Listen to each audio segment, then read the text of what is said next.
A gente conversa agora com o Celso Faria de Souza, engenheiro aeronáutico, perito criminal em acidentes aeronáuticos e diretor da Associação Brasileira de Segurança de Voo. Celso, bem-vindo, bom dia, né? Diante dessa tragédia, estava ouvindo você mais cedo dizer que é possível, né? E é claro que aqui é tudo no campo da possibilidade, porque as informações ainda estão sendo colhidas, né? O acidente aconteceu há poucas horas, mas já temos muitas imagens. E você falava sobre a possibilidade de um problema de propulsão no motor. Né? Por que você tem essa impressão? O que você consegue nos dizer? Sempre lembrando que a gente está aqui com as primeiras informações, né? Não estamos cravando nada, até porque o acidente aconteceu há pouquíssimas horas. Bom dia. Bom dia, tudo bem com vocês? Bom dia aos ouvintes.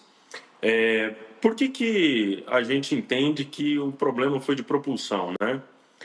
No momento da decolagem, os motores, você exige demais deles, muito mesmo. Então, você precisa de ter uma propulsão que esteja te ajudando a ganhar altitude. Os motores vão estar a pleno, vão estar desenvolvendo a maior potência possível e depois que você estiver lá em cima, você reduz eles, tá? Mas, nesse momento da decolagem, eles precisam de estar funcionando muito bem, tá? E aí, por que a gente entende isso? Logo da decolagem, a aeronave começa a perder altitude e cai. Você não vê ela girando, certo? Ou desviando, perdendo direção. O que isso indica, né? Que o piloto ele estava conseguindo ainda manobrar a aeronave, só que ele não tinha motor, entendeu? Então, ele nesse momento, é o que eu disse, ele tem que escolher a área em que ele dá conta de colocar a aeronave de modo a causar menos dano global, né? E deve ter sido isso que ele tentou fazer, né? Ele deve ter tentado jogar em algum lugar onde ele achava que tinha a menor quantidade possível de pessoas, né? O menos possível de pessoas. E o que a gente acha somente vendo os vídeos até agora é isso, né? Não acredito, pode ser, tá certo? Algum problema de alimentação? Pode, mas é o que eu já disse também. Não basta falhar uma bomba, tá certo, de combustível, tem que falhar 4 bombas. Então, você perder as 4 bombas de combustível ao mesmo tempo, isso é muito complicado, é muito difícil. Principalmente porque você tem bombas de combustível que são tocadas pelo próprio motor, certo? E tem bomba de combustível que é elétrica. Então, se você perder uma, você tem outra. São várias, né? Então, é mais difícil todas elas falharem ao mesmo tempo do que você ter um problema dos motores. Mas, obviamente, ainda resta a pergunta, né? Como que ele perde os 2 motores, né? Porque essa aeronave, para fins de certificação, ela teve que demonstrar que ela dá conta de decolar com um motor operante apenas. Celso, bom dia. Sakamoto aqui, obrigado pela presença no All News. Bem, você estava falando, tentando conjecturar, né? É claro que ainda a gente precisa de uma investigação longa, como você mesmo colocou, outros elementos vão ter que ser colocados. Agora, vocês mesmos, quando a gente vai conversar com especialistas em aviação, eles explicam que, normalmente, quedas de avião, eles são, na verdade, tempestades perfeitas, muitas vezes, porque são mais de um fator, né, atuando conjuntamente. Aqui você falou, olha, teve pane nos 2 motores, né, em várias bombas de combustível simultaneamente, teria que acontecer para ter um problema nesse sentido. Pode ter acontecido um problema mecânico alinhado a uma falha humana, uma falha de interpretação, uma falha de comando, alguma coisa nesse sentido? Ou você pode ter um acidente como esse simplesmente com uma falha mecânica que é oriunda de uma quebra de peça, de manutenção, de alguma coisa desse tipo? Você pode ter um acidente com uma causa mecânica agravada por uma falha humana. Pode. Mas isso é extremamente raro, né? E outra coisa interessante também é o seguinte, a Air India, que é a operadora dessa aeronave, ela faz parte da Star Alliance. E a Star Alliance, ela não aceita qualquer empresa nos quadros. Eles fazem auditoria e a empresa tem que ter um padrão mínimo, tanto de manutenção, quanto de pessoal, de recebimento, de atendimento em solo, de despacho de bagagem. Eles têm uma auditoria muito completa para que a pessoa possa ingressar nesse clube. que é o Star Alliance, né? Então, eu não acho que o pessoal da Air India seja um pessoal que faça manutenção inadequada. Eu acho que a manutenção deles deve ser de bom porte, tá? E realmente, eu acho que com o avançar das investigações, a gente vai acabar vendo que foi uma soma de fatores, né, que levou a essa queda. É o que usualmente ocorre, tá? Mas, só contradizendo um pouquinho aquilo que você falou, né, de tempestade perfeita, existem alguns casos em que é uma causa só, viu? Existem alguns casos. São poucos, muito poucos, mas existem. Agora, Celso, propulsão do motor, né? Para quem não é especialista na área exatamente, o que é isso, né? O que é a propulsão no motor, que é uma possível falha que pode acontecer numa aeronave, né? O que significa isso? O motor, ele é a propulsão da aeronave, tá certo? Ele é que empurra ela para frente, tá? Então, quando eu falo de falha de propulsão, até me desculpem pelo tecnicismo, né? Para o público leigo, ficaria mais fácil falar a falha dos motores, né? Quando eu estou falando de propulsão, eu estou falando dos motores, tá? Então, pode ter falhado o quê? Se você tem, por exemplo, algum problema, igual eu falei, apesar de ser muito difícil, né? Se você tem algum problema de ordem de alimentação dos motores, ou seja, o sistema entregar combustível para os motores, isso pode gerar a parada do avião, a parada do motor? Pode. Se você tem, por exemplo, combustível contaminado, pode gerar parada de motor? Pode também, tá? Se você perder, por exemplo, as caixas que controlam os motores, que são os chamados FADEC, você pode perder os motores? Pode também, mas a minha dúvida grande como que você faz isso? Como que isso ocorre ao mesmo tempo para parar os dois motores? Isso é a minha maior dúvida, né? Porque aí, pelo vídeo, eu estou analisando somente o vídeo, ele está sem propulsão nenhuma, zero, tá? E ele não consegue subir mais. Então tem que estar sem os dois motores. Os dois motores não estão funcionando. É possível E aí, descartar. Não estou querendo ser. A gente não tem nada para suspeitar disso, mas só para poder analisar as possibilidades, uma vez que também ao longo da história a gente já viu várias vezes acontecendo. É possível descartar alguma espécie de sabotagem, de atentado, não? olha, a princípio não é possível descartar, tá? Até porque no mundo inteiro, como que ocorrem as investigações, né? Isso é até bom eu explicar para o pessoal ficar sabendo.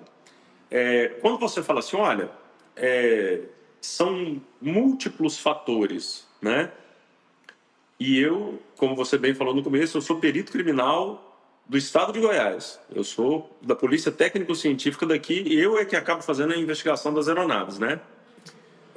Quando o CENIPA vai fazer a investigação das aeronaves, o CENIPA ele é o órgão ligado à Organização Internacional da Aviação Civil, tá? A OACI.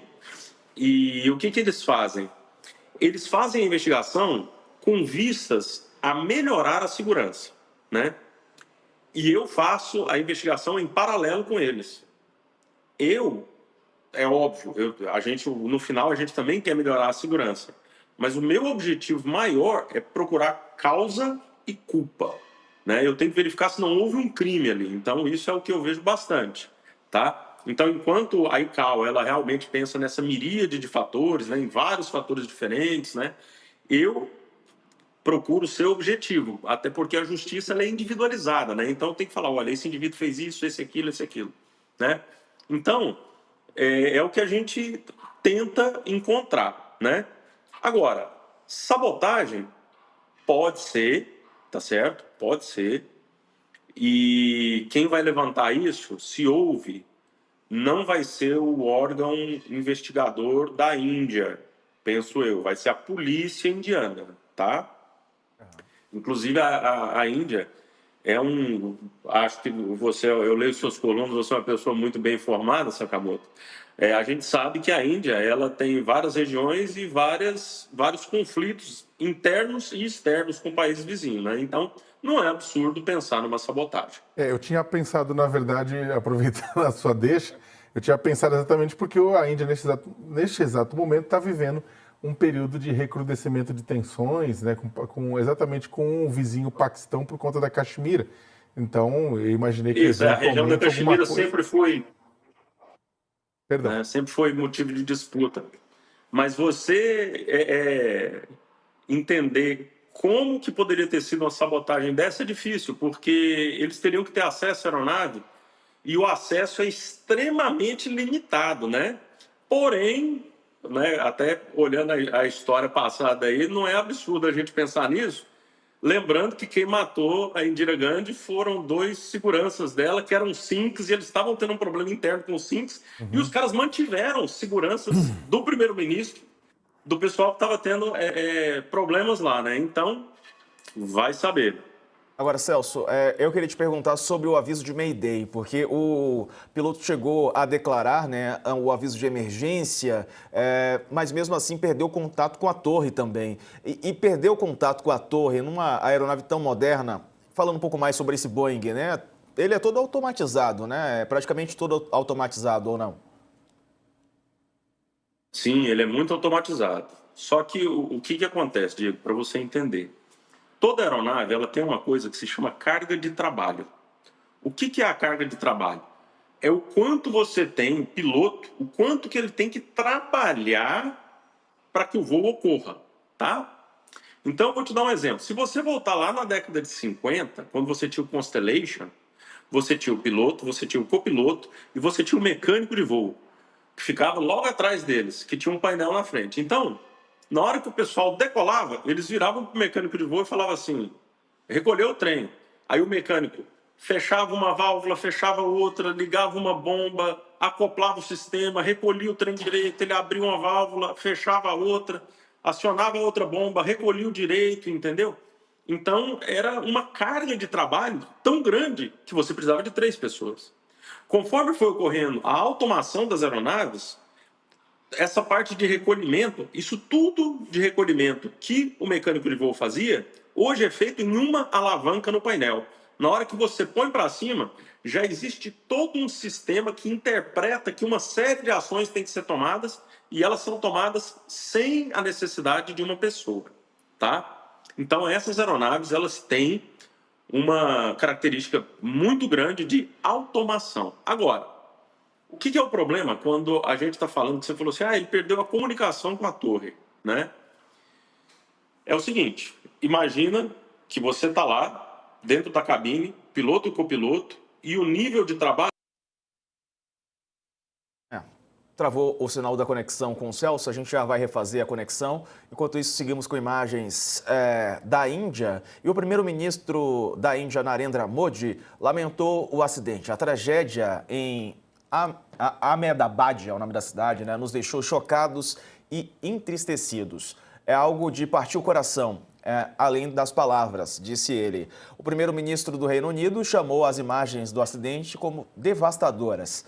Ele disse que está sendo mantido informado sobre a evolução dos esforços de resgate. E entre as vítimas está o ex-ministro da Índia, inclusive esse ex-ministro, ex-chefe do Conselho de Ministros do governo indiano, Vijay Rupani. Ele está na lista de passageiros do avião com mais de 242 pessoas que caiu hoje na cidade de Ahmedabad, na Índia. Não há indícios de sobreviventes, mais de 200 corpos já foram retirados, realocados. Está vendo imagens aí do ex-ministro indiano, portanto, o Vijay Rupani, que infelizmente está na lista de passageiros e mortos nesse acidente aéreo. A gente retomou o contato com o Celso, ele estava falando sobre a automação das aeronaves, Celso. A gente pode retomar esse ponto. Queria falar contigo também sobre a perda, né, de contato com a torre, que era o que você explicava, e falar um pouco sobre o aviso de Mayday, ou emergência, que foi dado pelo piloto. Isso. Então, como eu estava falando, você tinha uma carga de trabalho relativamente baixa para os pilotos. Quando você pega e tem um aumento súbito, você tem uma pane, então você sai daquela normalidade e o piloto e o copiloto eles têm que trabalhar demais, tá? Então a carga de trabalho fica muito elevada. E o objetivo final dele é salvar todo mundo, não é comunicar com a torre.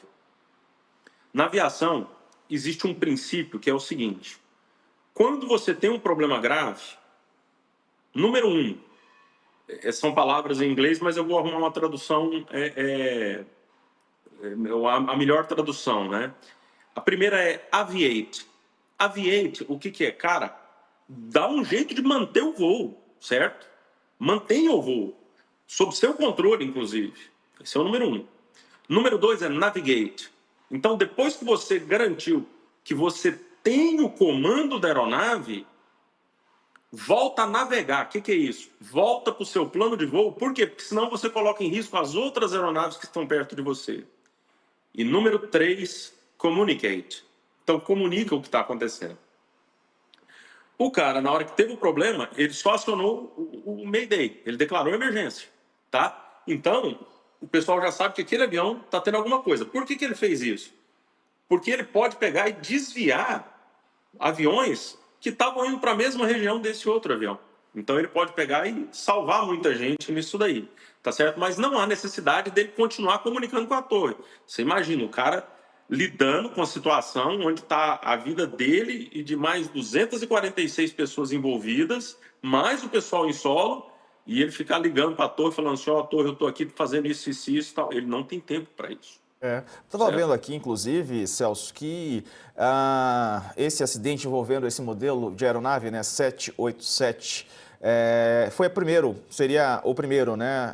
Deixa eu ver aqui. Essa é a primeira tragédia envolvendo o modelo, o mais novo do segmento da aviação da Boeing em operação. Até então, nenhuma ocorrência com o 787 teve fatalidades envolvidas. Inclusive, em nota, a empresa relatou está coletando mais informações sobre o acidente, diz que está em contato com a Air India sobre o voo 171 e prontos para oferecer o apoio. Diz que os pensamentos da Boeing estão com os passageiros, a tripulação, os socorristas e todos os afetados. Então, a primeira tragédia envolvendo esse modelo. Queria falar um pouco mais sobre isso também, né? Sobre essa fatalidade e sobre como é raro acontecer, né? Um acidente com esse modelo que é considerado tão seguro. Agora há pouco eu li o comunicado da Latam, que dava essa aeronave como uma das maravilhas da aviação, né? Inclusive chamando assim esse modelo que também é utilizado pela empresa brasileira. Sim, essa aeronave é uma aeronave sensacional, tá certo? É uma aeronave que foi projetada para ser uma aeronave para quebrar muitas barreiras tecnológicas, né? É uma aeronave de capacidade excelente, muito econômica, muito confiável, tá? Quando eles falaram assim, foi o primeiro incidente com vítimas, é porque lá no começo, quando começou a usar essas aeronaves, elas tiveram um probleminha com baterias, né? Aí a frota ficou no chão por um tempo, mas eles resolveram e voltaram a operar. É uma aeronave muito boa e confiável, disso não há dúvidas, é um grande orgulho da Boeing, tá? Essa aeronave ela veio para substituir, em termos, o 747, né, que é o Jumbo, né, uma aeronave sensacional também, e foi realmente o primeiro acidente desde que essa aeronave entrou em operação. Realmente é uma coisa da gente ficar assombrado e entender o que está acontecendo, né? Porém, eu não descarto também que a gente vá se deparar com coisas novas nessa investigação, porque essa investigação, essa aeronave, ela é uma das primeiras que tem uma quantidade muito grande de fibra na construção dela. Foi substituído o alumínio aeronáutico por fibra de carbono, tá? E a fibra de carbono, ela tem um processo muito delicado de fabricação, tá certo? É muito complicado você fazer de forma que você garanta a resistência estrutural e mecânica dessas peças, tá? Então, com certeza, a gente vai ter muita coisa para se debruçar nessa investigação. Porém, uma coisa que eu também acho que será mais simples, o que é? Essas aeronaves elas usam ou motor GE ou motor Rolls-Royce, que são duas gigantes do mercado. E elas têm uma coleta de dados praticamente todo o tempo dos motores, né? Então isso eu acho que vai acelerar bastante a investigação, principalmente no que se refere a esse problema que nós suspeitamos de propulsão. Esses acidentes, essas investigações demoram em média quanto tempo? Você que é perito, eu sei que a sua análise, como você disse há pouco, né, é mais do ponto de vista criminal para analisar possíveis culpados e responsabilidades, né, eventuais que são individualizadas. E existe também a investigação do controle aeronáutico, né, que aí já tem outra finalidade, que é prevenir novos acidentes. Exato. Olha, isso é meio difícil de te dizer, mas eu acho que com menos de um ano a gente não vai ter esse relatório. Eu acho, tá? Geralmente, quando você pega o NTSB americano, eles são muito ágeis, têm muita experiência nisso, né? Eles demoram bastante tempo para soltar esses relatórios, tá? Agora, eu não conheço bem a realidade da Índia, o sistema deles de investigação de acidentes, né? Eu não sei o quanto tempo eles vão demorar, mas eu acho que não menos do que um ano, tá? Então, um ano aí, um tempo para a gente esperar para sabermos exatamente o que causou esse acidente e eventuais culpados. Celso, quero agradecer aqui a sua... Obviamente... Diga. Perdão. Obviamente que é o seguinte, como disse o Sakamoto, se isso daí tiver sido uma sabotagem, se resolve depressa, viu? Se foi uma sabotagem e descobrirem, aí são poucos dias. Tá certo.